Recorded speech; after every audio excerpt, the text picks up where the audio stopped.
Hi. Do you find that you're having a lot of extra fear during this weird and crazy time around this coronavirus pandemic? Well, you're not alone if you are. Let me introduce myself. My name is Linda Spann, and I'm the founder of the Lesbian Couples Institute. I really want to offer some ideas today about how to really deal with the fear that's really normal right now, so that you can feel better and potentially the people around you can feel better. So first of all, I want to say that fear is a really normal emotion. Uh, Fear is part of our survival heritage. Without fear, we wouldn't jump away from a bus that's about to cross in front of us, or we wouldn't run away from a lion that's about to eat us in the wild. So fear is a normal part of our nervous system, and it's designed for survival. Now, right now, for most people on Earth, I think, fear is just amped up. We're feeling afraid of this virus, of the unknown, afraid of economic destruction, getting sick. If we've been infected and we don't know it, we're afraid of infecting others. And ultimately, we're afraid of death. So fear is at an all-time high right now. And I think it's important for us to discuss what are some ways to effectively mitigate that. Now, one of the things that happens for a lot of us is that we try to self-medicate fear away by ignoring it or drinking more alcohol, smoking more weed, eating more sugar or other foods. We call them comfort foods, right? Sometimes we get into excessive exercise or working too much. These are ways that we just try to cover over those negative emotions like fear. But let me tell you that that's not going to work. That's not actually a helpful way to manage and calm down fear. So what does help? Well, first of all, I think it's important to acknowledge the fear. Thich Nhat Hanh talks about inviting fear in. Invite fear in as if it's a friend and you want fear to sit down with you, have a cup of tea. I love that image. I think that acknowledging the emotion, saying, okay, I want to understand this, that can be really helpful in terms of neutralizing the fear. Another thing I think that we have to do right now is to figure out what do we have control over and what don't we have control over. The serenity prayer comes to mind. There's a lot we don't have control over right now. This virus, what the government is deciding in terms of shutdowns, whether we get to go to our favorite restaurant, which right now we don't. Today in my city, in Denver, all hair salons and tattoo shops have been shut down until I think May 1st. So there's a lot that we don't have control over. But there are things that we do have control over, such as how we're going to spend our day, what thoughts we're going to entertain, whether we reach out to people that we care about or not. So I think it's important to maybe even make a list. Okay, what are the things that you have control over in your life? That is going to help you feel less fearful. Another thing is to watch your thoughts. Our brains are geared toward negativity. My mentor Stan Tatkin says our brains are wired for war, not love. So we have to watch our thoughts. We're much more have a tendency to go down a negative rabbit trail than to capture positive thoughts. So I think we have to be intentional both at stopping negative thoughts, and I literally imagine a stop sign just popping up in front of me, and I say to myself, stop. I'm not going to think that. And instead to bring in a positive thought. So right now, if my fear is I'm going to lose all my money because I have no business, then I say, stop. That's not true. I'm safe right now. I have enough money in the bank.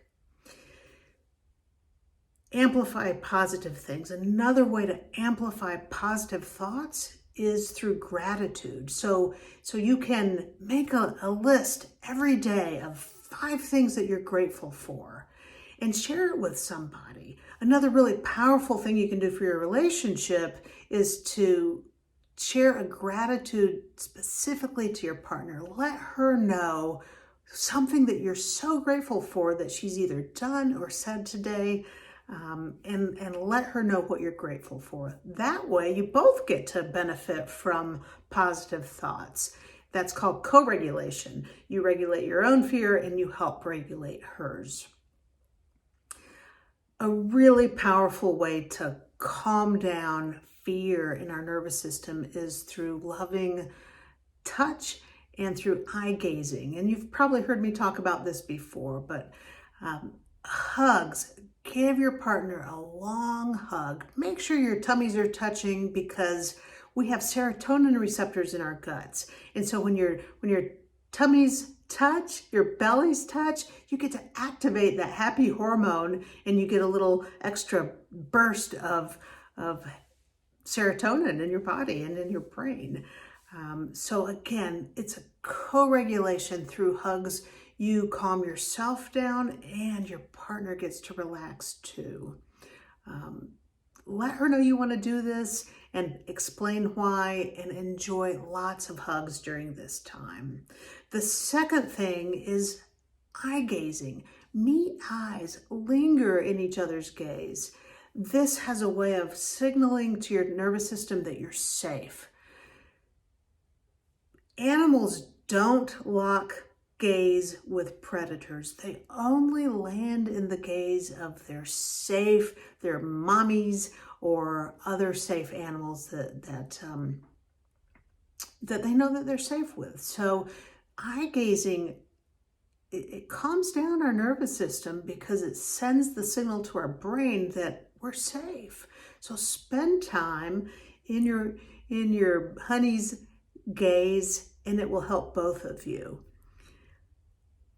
Here's another thing that I think is really important right now in terms of calming fear. Scientists know that if we spend time outside, outdoors, in the sunshine, in fresh air, it has a great calming effect on our nervous systems. So how does this work? It calms anxiety. It actually helps reduce inflammation. It gives us more vitamin D. What else does outdoors do? I know, it helps us have the ability to focus because we're able to let go of stress, so our focus is improved.